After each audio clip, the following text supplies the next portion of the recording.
We are dealing with tithe, the practice, the explanation, and the malpractice of tithe. The practice, the explanation, and the malpractice of tithe. There are some things I'd like us to look at that we taught. Number one, these are facts you need to take note of. Number one, in the 40 years that the instruction on tithing was given to the Jews, it was never carried out. None of them paid tithe for 40 years, because the tithe or the tithing was supposed to be when they entered Canaan. When they entered Canaan. That's why he said, in the land. You don't call something in the land when you're still in the journey. Look at Deuteronomy chapter 12 verse 1. These are the statutes and judgments which you shall observe to do in the land, which the Lord of God of thy fathers giveth thee to possess it, all the days that you live upon the earth, in the land. So Moses' instructions on the tithe was for Canaan. Moses' instructions on the tithe was for Canaan. Look at that, Deuteronomy chapter 12. I'm going to read verse 5 and 6 and 19.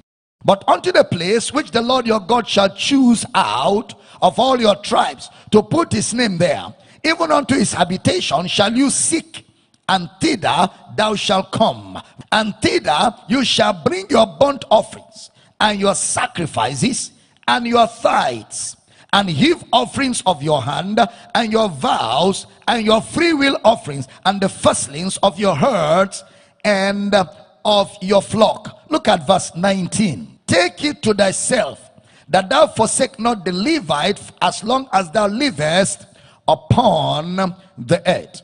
So basically, the tithe here was not done within the first 40 years when Moses gave the commandment, because it was to be carried out in the land where they were going. So which means Moses was not around when they started giving tithes, because the tithes were for the land. The tithes were for the land. Please pay attention. Number two, pay attention. The tithe has conditions. The tithe has conditions. The conditions were, if they were expelled from the land, or if they left the land, Moses told them to stop tithing.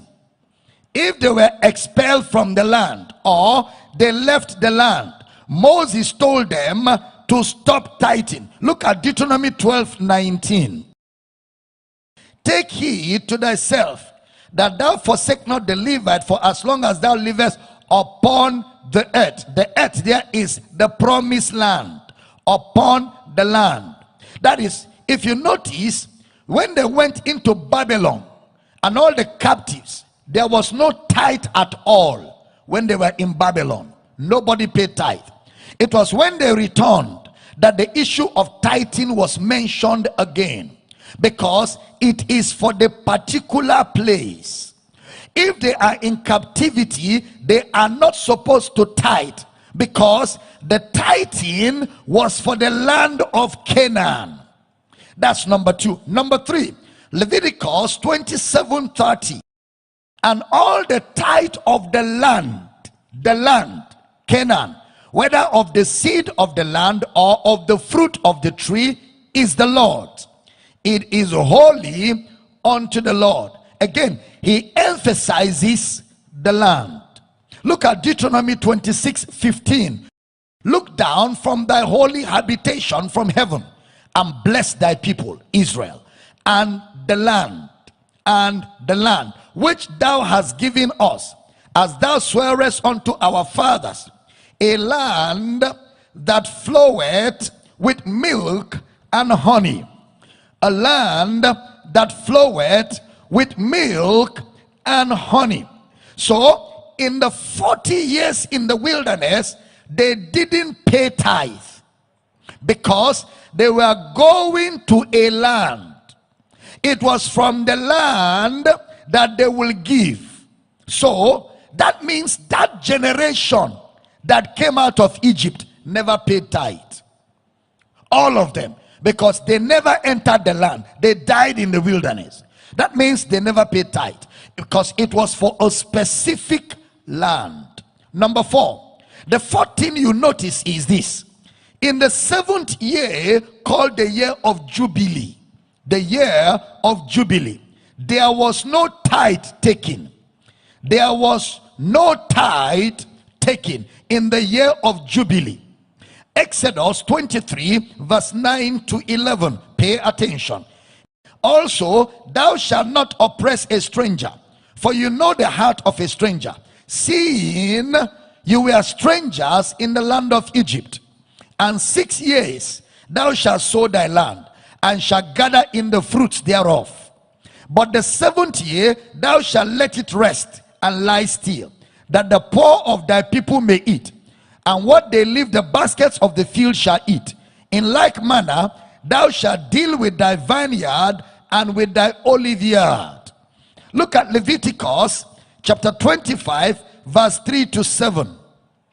6 years thou shalt sow thy land, and 6 years thou shalt prune thy vineyard and gather in the fruit thereof. But in the 7th year shall be a Sabbath of rest unto the land, a Sabbath for the Lord.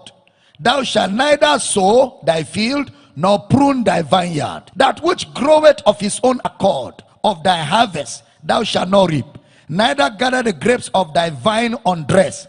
For it is a year of rest unto the land. And the Sabbath of the land shall be meat for you, of the land, for thee and for thy servant and for thy maid, for thy hired servant and for thy stranger that sojourneth with thee, and for thy cattle and for the beasts that are in the land shall all the increase thereof be meat. Look at verse 11 and 12 of the same chapter. A jubilee shall that 50th year be unto you. You shall not sow, neither reap that which groweth of itself in it, nor gather the grapes in it of thy vine undressed. Verse 12. For it is the jubilee, it shall be holy unto the Lord. You shall eat the increase thereof out of the land. Verse 20 and 22 of the same chapter. And if you shall say, what shall we eat the 7th year? Behold, we shall not sow, nor gather in our increase. Next verse. And you shall sow the 8th year, and eat, yet of all fruit until the 9th year. Until our fruits come in, you shall eat of the old store. So there was an exemption in those years. The 7th year and the 50th year, no tithing. The 15th to take note of is, notice that the poor were not to tithe. Deuteronomy 26:12. The poor were not to tithe.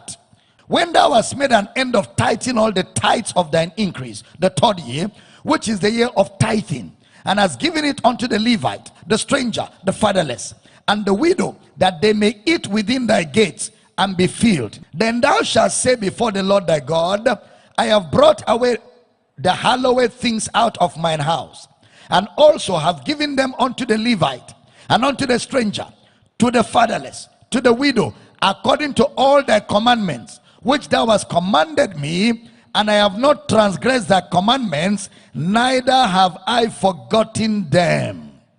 Now so, those who did not have were to receive: the Levite, the stranger, the fatherless, the widow. Look at Leviticus 19:10. You can read that at home. Leviticus 19:10 and Leviticus 23:22. Now, let's get to the star scripture. Malachi chapter 3 verse 3.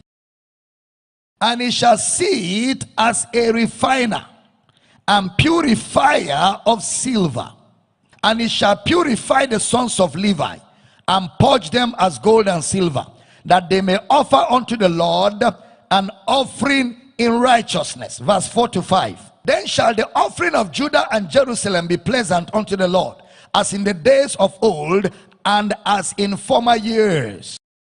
And I will come near to you to judgment, and I will be a swift witness against the sorcerers, and against the adulterers, and against false swearers, and against those that oppress the hireling in his wages, the widow and the fatherless, and that turn aside the stranger from his right, and fear not me, saith the Lord of hosts. One of the rebukes in Malachi was that they were not taking care of the poor, the widow, and the fatherless. Because the poor, the widow, and the fatherless were to receive help because they had nothing to tithe from. Notice again that the Lord's tithe was to take care of those who had no land. Because there were those who had no land, the Levites. And there were those that were poor, who couldn't take care of themselves. The same way the Levites were taken care of, the poor also were taken care of. The poor were not to tithe. Then look at Deuteronomy 24:19. When thou cuttest down thy harvest in thy field, and hast forgot a sheaf in the field, thou shalt not go again to fetch it. It shall be for the stranger, for the fatherless, for the widow, that the Lord thy God may bless thee in all the work of thy hand. Next verse. When thou beatest thine olive tree, thou shalt not go over the bogs again. It shall be for the stranger, the fatherless, and for the widow. When thou gatherest the grapes of thy vineyard, thou shalt not glean it afterward. It shall be for the stranger, for the fatherless, and for the widow. So eventually you will see that the thing about the tithe was to help others. The thing about the tithe was not for the pastor to keep collecting and collecting and be eating and be eating. Look up, everybody. Was not for the pastor to be collecting. It was to help. The tithe was to help others. So they were taken care of differently. If there was left over from the harvest, he said, leave it for those who don't have what to eat. You won't tithe from that left over, because the poor will take it. And you can see that Jesus' parents were not qualified to pay tithe, because Jesus' parents were poor. So they were not qualified to pay tithe. Look at something unique. Leviticus chapter 12 verse 6. And when the days of her purifying are fulfilled for a son or for a daughter, she shall bring a lamb of the first year for a burnt offering, and a young pigeon or a turtle dove for a sin offering unto the door of the tabernacle of the congregation unto the priest. Now look at Jesus.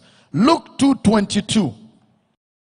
And when the days of her purification according to the law of Moses were accomplished, they brought him to Jerusalem to present Jesus to the Lord. Verse 24. And to offer a sacrifice according to that which is said in the law of the Lord, a pair of turtle doves or 2 young pigeons. They didn't pay tithe. They just brought a sacrifice because it was a poor family. That is why they were supposed to give. But Jesus' parents didn't even, because they were poor. Jesus himself never paid tithe at once. Never, not even once. No record. In fact, in Matthew chapter 12, verse 1 to 6, please put it up. At that time, Jesus went on the Sabbath day through the corn, and his disciples were anhungered and began to pluck the ears of corn and to eat. Next verse. But when the Pharisees saw it, they said unto him, behold, thy disciples do that which is not lawful to do upon the Sabbath day. But he said unto them, have you not read what David did when he was anhungered, and they that were with him?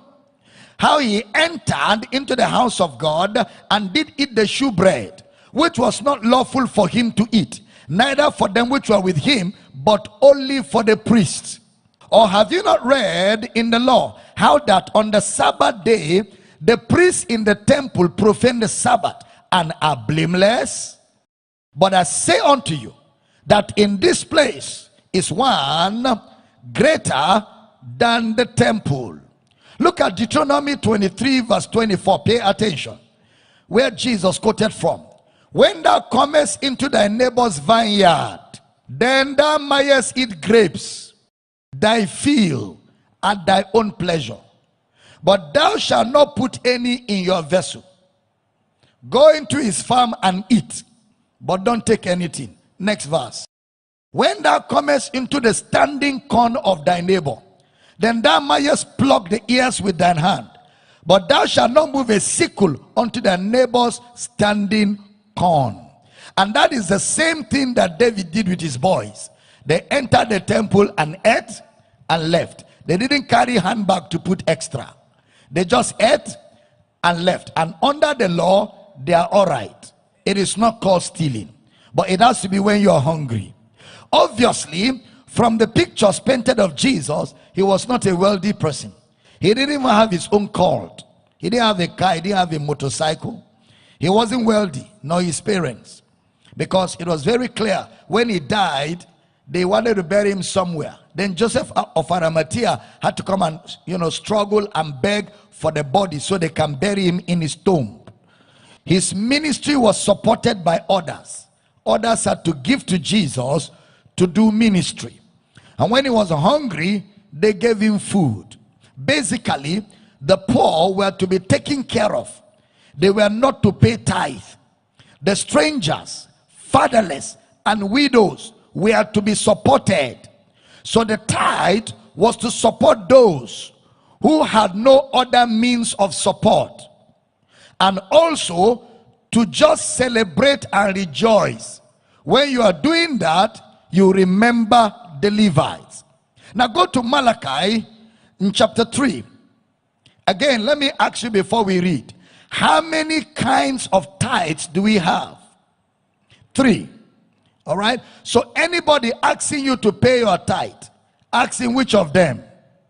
Because we have the tithe of the Lord, we have the festival tithe, which you are the one to eat it, and then we have the tithe for the poor. Now, in Malachi chapter 3, which one was Malachi talking about? Read Malachi 3:10 with me. Malachi chapter 3 verse number 10.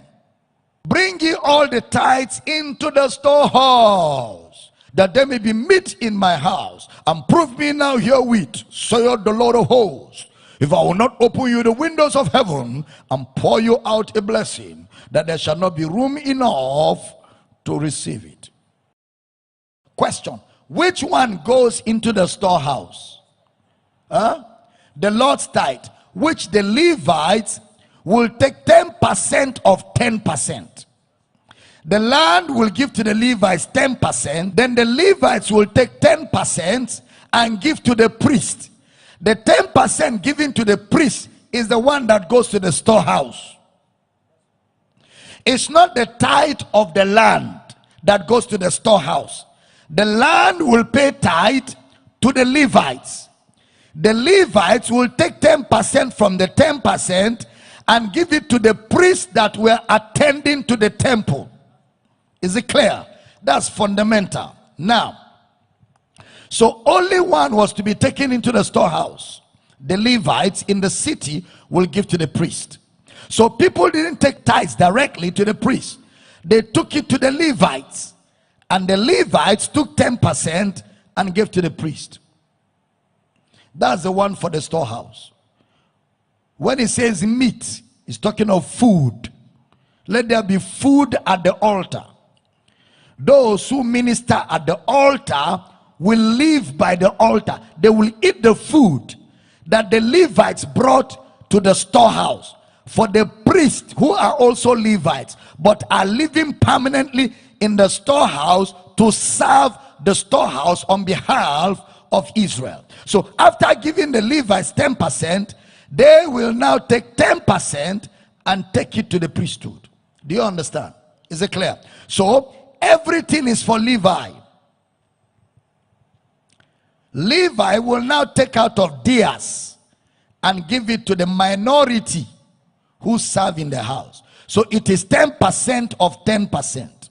Now, go back to Numbers 18, verse 9 to 32. You read that at home. Numbers 18, 9 to 32. But I want to read Numbers 18, verse 9.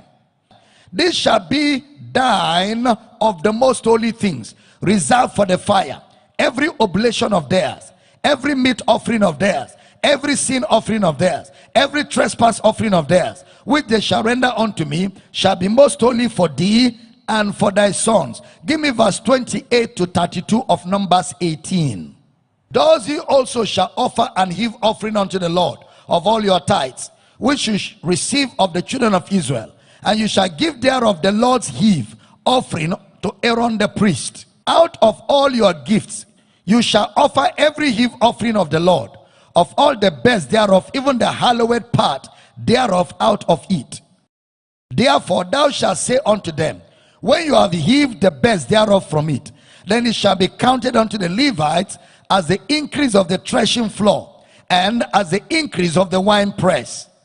And you shall eat it in every place, ye and your households, for it is your reward for your service in the tabernacle of the congregation. And you shall bear no sin by reason of it. When you have heaved from it the best of it, neither shall you pollute the holy things of the children of Israel, lest you die. Out of what you are giving, you take and give to your brethren serving in the tabernacle. You can read these scriptures at home. Nehemiah 12:44 to 47. Nehemiah 12:44 to 47. Nehemiah 13 verse 4 to 13. Nehemiah 13 verse 4 to 13. Second Chronicles 31:11. Second Chronicles 31:11. Now put up on the screen for me Nehemiah 10:35. And to bring the first fruits of our ground, and the first fruit of all trees, year by year, unto the house of the Lord. Why did Nehemiah talk about tithe? Because they had just come back from captivity, and it is for the land. Secondly, they were building. They had just come back and they were building. Nehemiah 10:36 to 37. Pay attention. Also the firstborn of our sons and of our cattle, as it is written in the law, and the firstlings of our herds and of our flocks, to bring to the house of our God, unto the priests that minister in the house of our God. Look at 37a. And that we should bring the first fruits of our dough and our offerings, and the fruit of all manner of trees, of wine and of oil, unto the priests, to the chambers of the house of our God, and the tithes of our ground unto the Levites, that the same Levites might have the tithes in all the cities of our tillage. Oil to the house of our God, to the Levites, that the Levites will have the tithes to give to those in the tabernacle. Now look at verse 38 of that same Nehemiah 10. And the priest, the sons of Aaron, shall be with the Levites. When the Levites take tithes, when the Levites take tithes, and the Levites shall bring up the tithe of the tithes unto the house of our God, to the chambers, into the treasure house. So it was the Levites that were to pay tithe of tithe to the priest, who will now put it in the storehouse. Is it getting clear? All right, tithe of tithe. So who was Malachi 3 talking to? He was talking to the Levites. He was talking to the Levites, who were to bring from 10% to the storehouse. So it's the Levites that they were telling that were cursed with the curse, not the children of Israel. Not the children of Israel, but the Levites. Because Malachi 3:9 talks to the whole nation. Because the instruction was for the priests, but the Levites specifically. The instruction was given to the Levites and priests, but it involved the whole nation, about not taking care of the oppressed, strangers, and the poor. So the key issue in Malachi was he was dealing with selfishness among the Levites. Selfishness, which now affected what they were giving to the Levites and to the priest. The whole nation, the Levites, all selfishness. And that was the essence of Malachi's prophecy. We will look at it. Why was Malachi a major voice? Malachi, Zechariah, and Haggai were the three that talked about the house, and the temple, because they were after Nehemiah. So everything was the same dispensation, which is when they came back from exile. Look at Nehemiah 13 verse 4 to 13, but I will read verse 7 to 13. And I came to Jerusalem and understood of the evil that Eliashib did for Tobiah in preparing him a chamber in the courts of the house of God.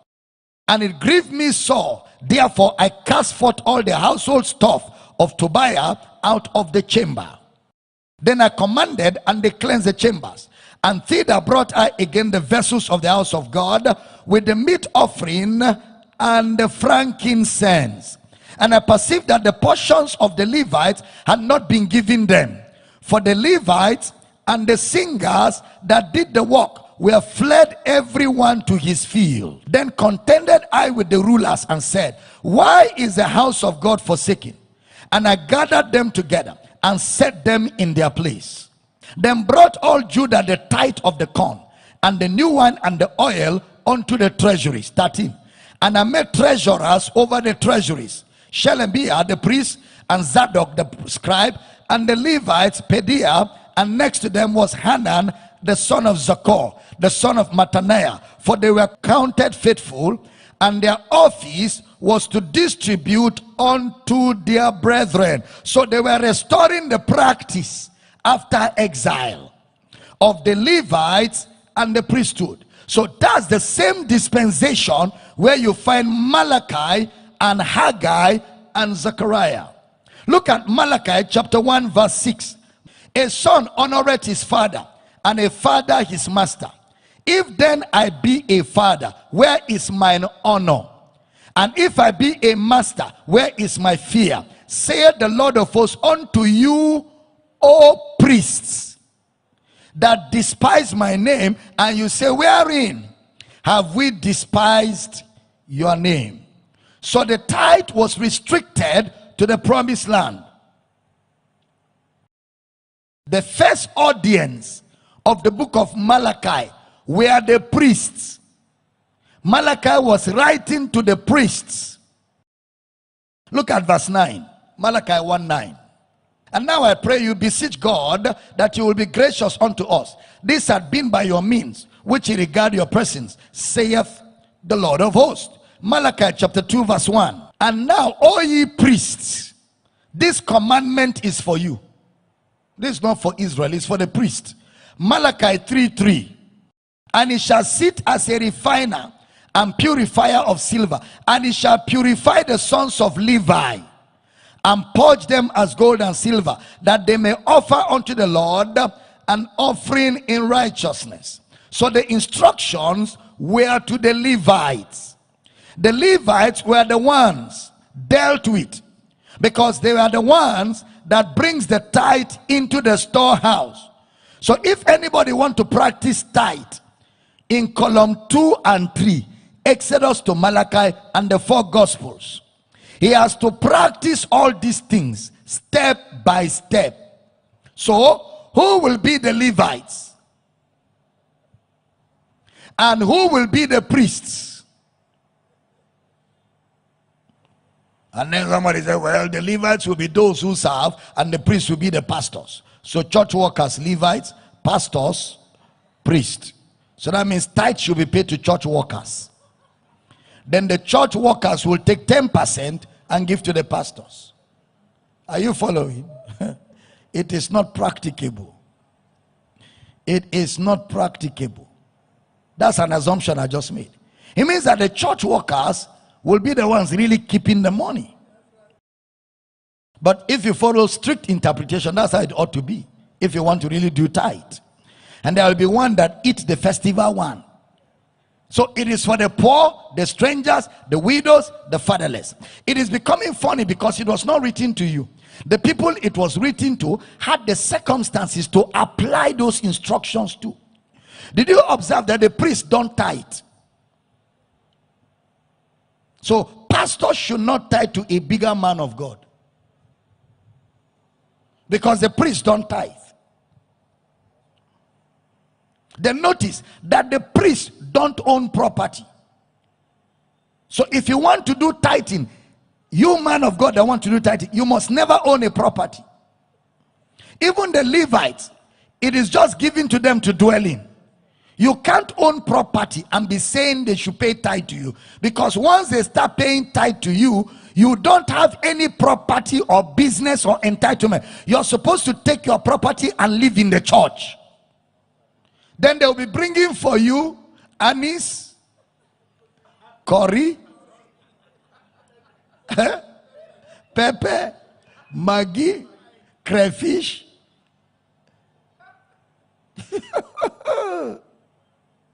You can't own anything. You can't own cars. You can't buy jets. Just stay in the church and be eating spices. The things they bring. Also, the tithe is all crops and animals. So they will bring goat, chicken. You just be there eating. That's all you have to do. Eat and attend to the tabernacle. It becomes impracticable, and it is impossible for you to tithe. It's called the law. The law is not good news. The law is for the unrighteous. The law is for the sinner. The law is not for the righteous. So anybody demanding tithe, ask him which one. The Lord's tithe, festival tithe, or the poor. And then ask him, are you a Levite? Because I'm supposed to give my tithe to the Levites, then the Levites will give tithe to you, the priest. So please, sir, if you want tithe, where are the Levites? And they must be in the record, in the genealogy of Levites in Israel. Today we have a new and living way. We have a new and living way. We don't function like this. Our hearts are not this hard.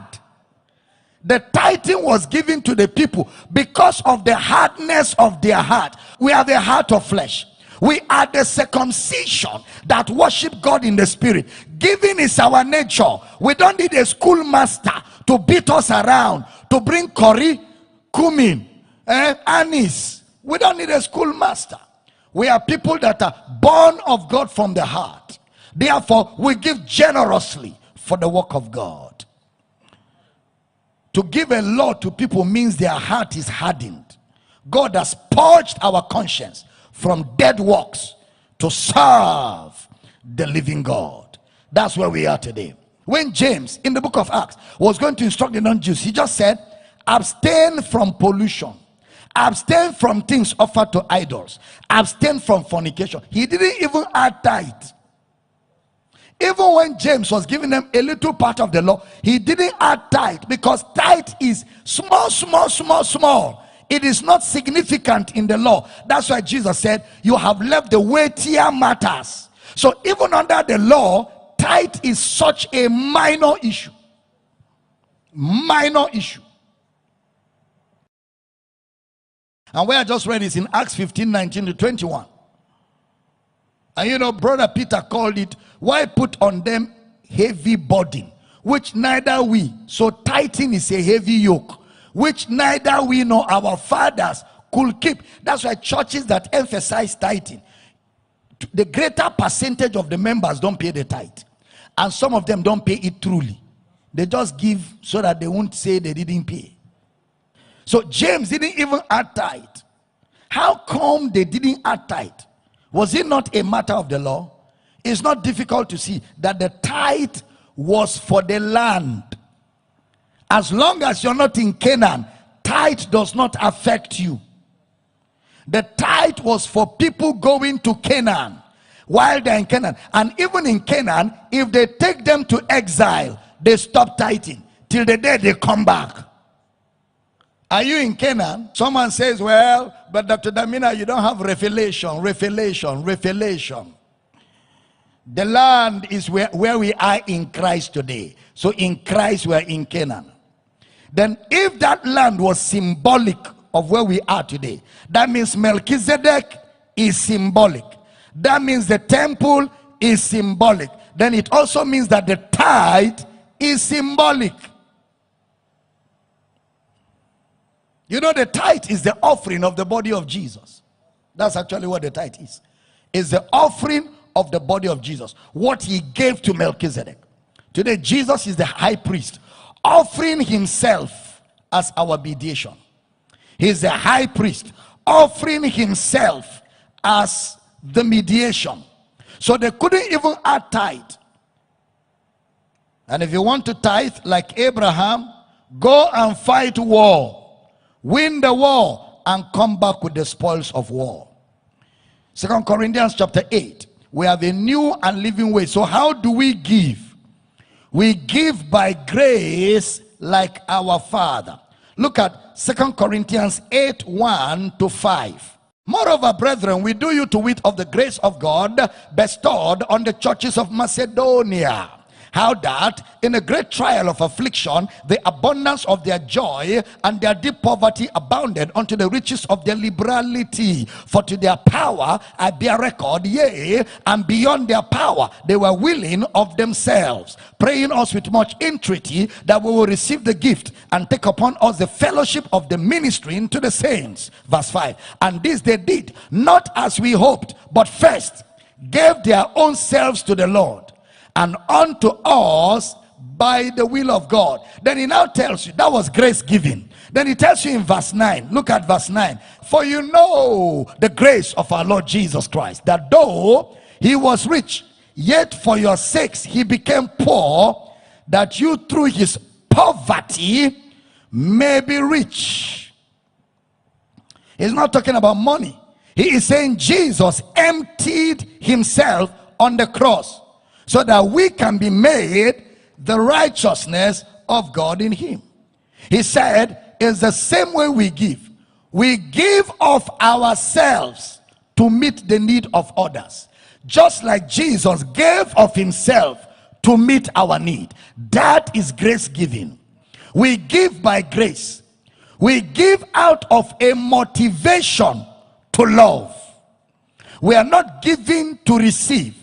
We are not constrained by any legality. Look at 2 Corinthians 9 verse 7. Every man according as he purposeth in his heart, so let him give, not grudgingly or of necessity, for God loveth a cheerful giver. If you look at Acts chapter 4 and chapter 2, people gave as much as people needed. Nobody gave in percentages. All these were Jewish people. Acts 2:45, 46. Acts 2:45, 46. Acts 4:35, 36. They gave as men had need. When there was famine, what did the church do? Acts 11:29. Then the disciples, every man, according to his ability, determined to send relief unto the brethren which dwelt in Judea. They didn't go to teach them principles of prosperity.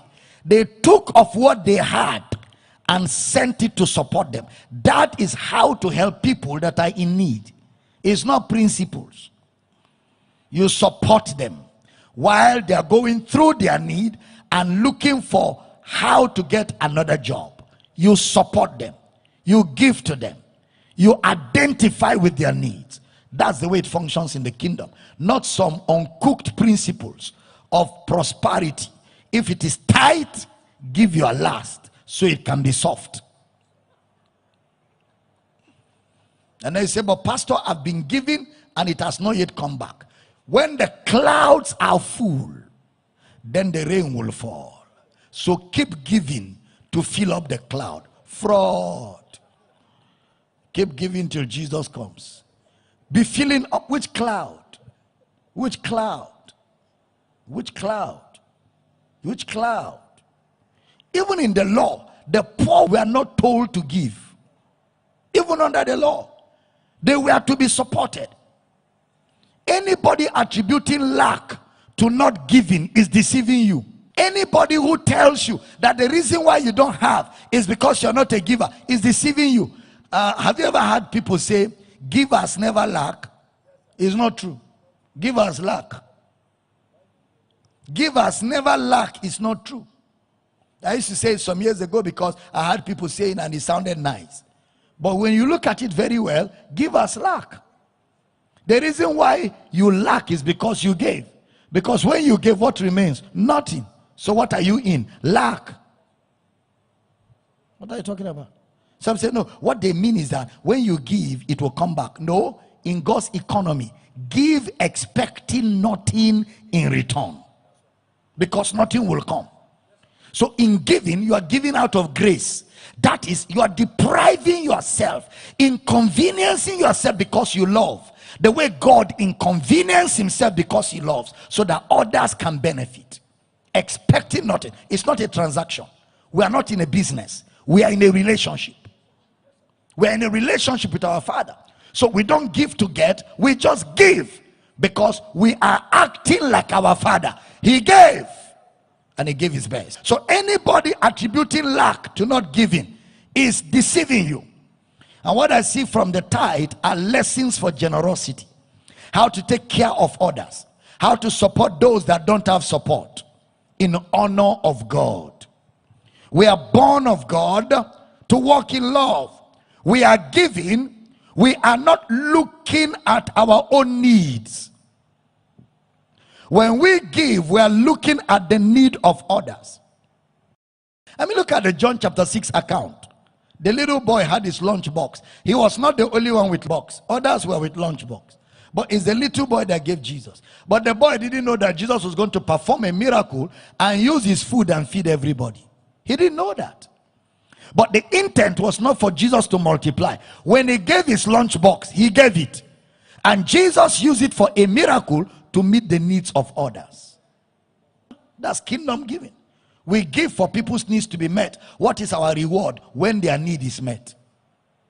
If I supported you to pay your school fees and you paid your school fees and graduated, my joy is you're a graduate. My reward is that you're a graduate. That's my joy. That's my reward. It's not some income coming back. For money to come, how I did it before, I will still do it. If I was working, I will still work so that I will get more money to support more people. That's how to live. Let him that stole steal no more, but let him work with his hand that which is good, that he may have to give to those who are in need. That's kingdom giving. That's how we give in the kingdom. We are not selfish people. We are selfless people. We henceforth live not for ourselves, but we live for him who died for us. And how do we love God? By loving God's people. We love God by loving God's people. I believe, that boy just gave. He was expecting nothing. When we give, we consider the need. We meet the need. We are not tithers. We don't tithe. There is no reason to tithe. You are not a Jew and you are not in Canaan. You are in Christ. We don't tithe. We don't give tithe. We don't pay tithe. We don't tithe. We give. Tithing is not giving. Giving is not tithing. We don't tithe. Believers don't tithe. Why? We are not Jews. 2, we are not in Canaan. We give to support the weak. We give to be a blessing to others. We give expecting nothing. We give because that's our nature.